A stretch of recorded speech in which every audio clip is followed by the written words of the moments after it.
Alors là, on est vraiment dans... C'est une des plus belles vues de Nantes au début du XXe. Hein. Ça a bien changé, voilà. La voiture est arrivée, la Loire a disparu. La Loire a disparu, mais au début du XXe, c'est une carte de 1900, là, elle était bien là. Elle rentrait vraiment dans la ville, on s'en aperçoit là. Sur la droite, à droite de l'île Feydeau qui est toujours là, on appelait ça le bras de l'hôpital. Et sur la gauche, on appelait ça le bras de la Bourse, parce qu'elle passait devant la Bourse. Et cette vue nous permet aussi de voir devant la rue Kervégan, là où il y a le square aujourd'hui Jean-Baptiste Davier, un vieux marché, c'était un marché couvert en fait, tout en vitraux, très beau, qui disparaîtra dans les années 30.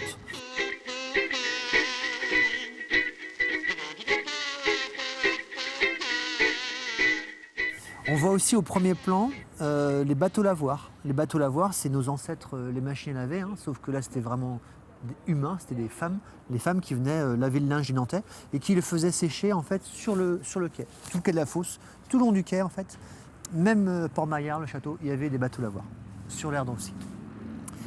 Et le petit détail, c'était le petit bateau qui ici, on appelle ça des roquios. Et les roquios, c'était des petits bateaux à vapeur que les Nantais prenaient grâce à l'embarcadère qui est ici à hauteur de la médiathèque. On est à la médiathèque ici, hein, place de la Petite Hollande.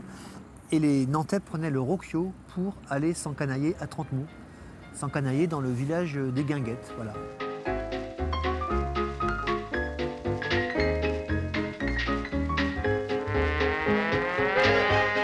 On voit aussi sur cette carte le pont Maudit, le fameux pont en pierre avec ses 3 arches, qui était entre l'hôpital et puis l'île Feydeau, avec le tramway qui est passé dessus. Et le fameux quai de la Fosse, ici, là, sur la gauche, la promenade des Nantais. Et sur cette carte, ils ont marqué la cale aux oranges, parce que j'imagine qu'à l'époque où cette photo a été faite, on venait débarquer les oranges. C'est un peu comme le hangar à bananes, quai des Antilles.